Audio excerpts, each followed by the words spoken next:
नमस्कार दोस्तों, आज के इस वीडियो में हम चर्चा करेंगे भारत के महान समाज सुधारक महात्मा ज्योतिबा फुले के बारे में।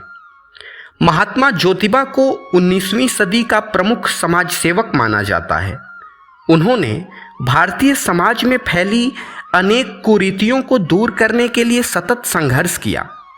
अछूतोद्धार, नारी शिक्षा, विधवा विवाह और किसानों के हित के लिए ज्योतिबा ने उल्लेखनीय कार्य किया है। उनका जन्म 1827 ईस्वी में हुआ था। 1 वर्ष की अवस्था में ही इनकी माता का निधन हो गया था। ज्योतिबा का लालन पालन सगुणाबाई नामक एक दाई ने किया था। सगुणाबाई ने ज्योतिबा को माँ की ममता और प्यार। 7 वर्ष की आयु में ज्योतिबा को गांव के स्कूल में पढ़ने भेजा गया। जातिगत भेदभाव के कारण उन्हें विद्यालय छोड़ना पड़ा। स्कूल छोड़ने के बाद भी उनमें पढ़ने की ललक बनी रही। सगुणाबाई ने बालक ज्योतिबा को घर में ही पढ़ने में मदद की। घरेलू कार्यों के बाद जो समय बचता उसमें वह किताबें पढ़ते थे। ज्योतिबा पास पड़ोस के बुजुर्गों से विभिन्न विषयों में चर्चा करते थे। लोग उनकी सूक्ष्म और तर्कसंगत बातों से बहुत प्रभावित होते थे। अरबी फारसी के विद्वान गफ्फार बेग मुंशी एवं फादर लिजिट साहब ज्योतिबा के पड़ोसी थे। उन्होंने बालक ज्योतिबा की प्रतिभा एवं शिक्षा के प्रति उसकी रुचि देखकर उसे पुनः विद्यालय भेजने का प्रयास किया। उन्हें एक बार फिर स्कूल भेजा गया। वह स्कूल में सदा प्रथम आते रहे। धर्म पर टीका टिप्पणी सुनने पर उनके अंदर जिज्ञासा उत्पन्न हुई कि हिंदू धर्म में इतनी विषमता क्यों है, जाति भेद और वर्ण व्यवस्था क्या है।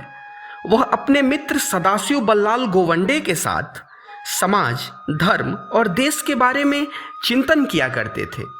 उन्हें इस प्रश्न का उत्तर नहीं सूझता था कि आखिर इतना बड़ा देश गुलाम क्यों है। गुलामी से उन्हें नफरत होती थी। उन्होंने महसूस किया कि जातियों और पंथों में बंटे इस देश का सुधार तभी संभव है जब लोगों की मानसिकता में सुधार होगा। उस समय समाज में वर्ग भेद अपनी चरम सीमा पर था। स्त्री और दलित वर्ग की दशा अच्छी नहीं थी। उन्हें शिक्षा से वंचित रखा जाता था। ज्योतिबा को इस स्थिति पर बड़ा दुख होता था। उन्होंने स्त्री और दलितों की शिक्षा के लिए सामाजिक संघर्ष का बीड़ा उठाया। उनका मानना था कि माताएं जो संस्कार बच्चों पर डालती हैं उसी में उन बच्चों के भविष्य के बीज होते हैं। इसलिए लड़कियों को शिक्षित करना अत्यंत आवश्यक है। उन्होंने निश्चय किया कि वह वंचित वर्ग की शिक्षा के लिए स्कूलों का प्रबंध करेंगे।